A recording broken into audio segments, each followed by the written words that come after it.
Hi guys, so ito naman ako sa Abby. Maraming po salamat sa pagsama sa aking vlog. So this will be the second part ng pag-unbox or pag-unwrap natin ng in-order nating monster plant from Makati. So ito siya. Okay. Same genus sila nung ating unang nabuksan, which is the Sarracenia bonbon or trumpet plant na ang name is bonbon. So ako na ito isa. Okay. So same lang sila packaging. Ginawa ni seller,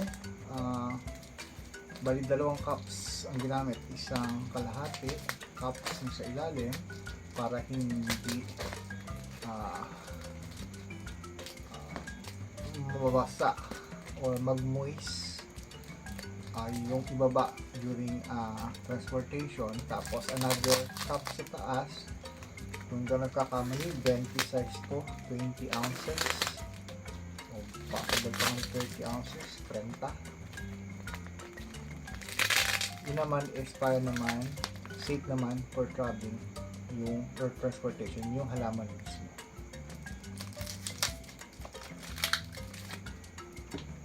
Tapos nilagay niya ng isang damakmak na tape.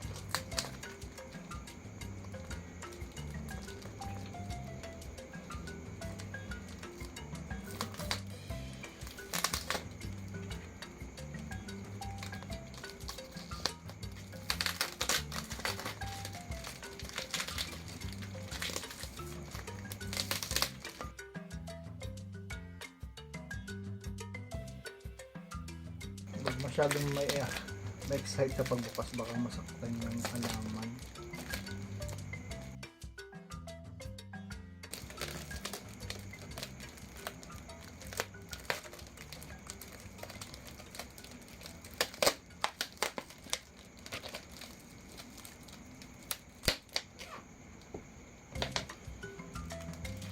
Sasabi ko masyadong excited.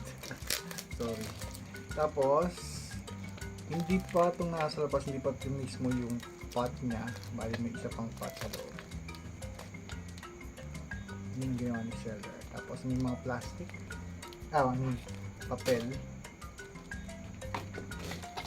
Ito na siya.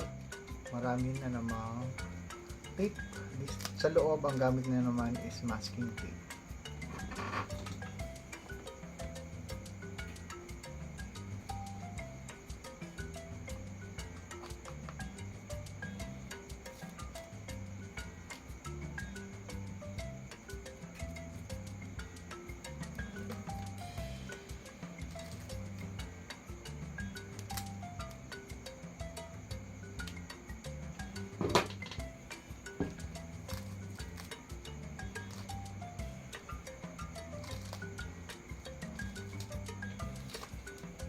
Okay, tanggal ko na yung tape. Tapos tanggalin ko naman yung moist na tissue sa ibabaw.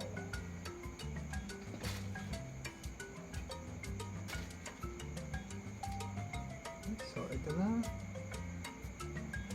ang ating second na halaman. It's also another trumpet plant or trumpet pitcher plant, Sarracenia. Ang tag niya is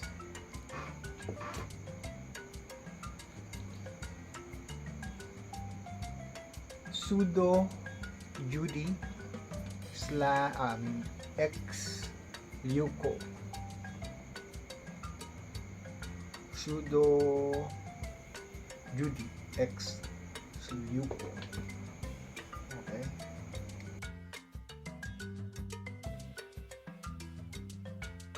Itsura niya. Tapos kung titingnan natin, bali green, mostly green, tapos yung towards the top white siya, tapos may konting or parang meron siyang veins na crimson ang color.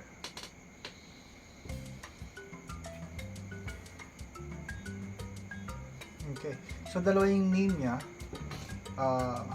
Sudo Judy X. Tapos may X. Tapos Luco. So, I'm not sure about this, but I think it's a cultivar or a hybrid ng dalawa na yun.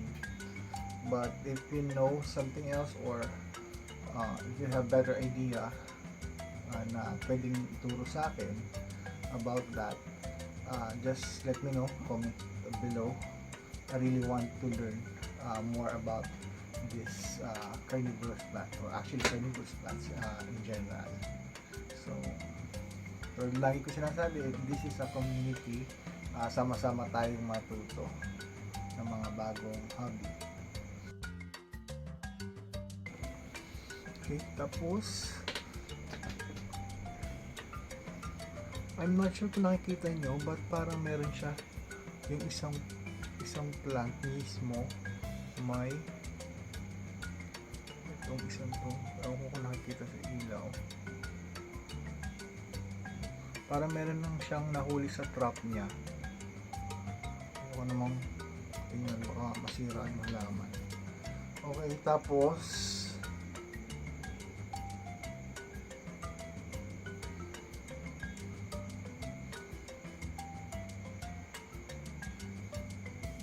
so, sige, picturean ko siya or kuhanan ko siya ng video ng malapitan para makita niyo siya.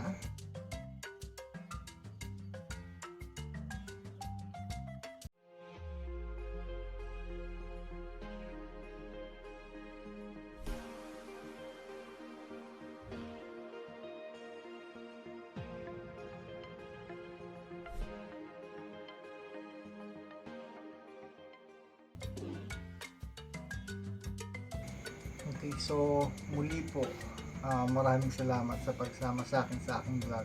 Samahan niyo po muli ako sa mga susunod pang videos na ating upload. I normally upload videos every Friday night, at hanggang sa muli.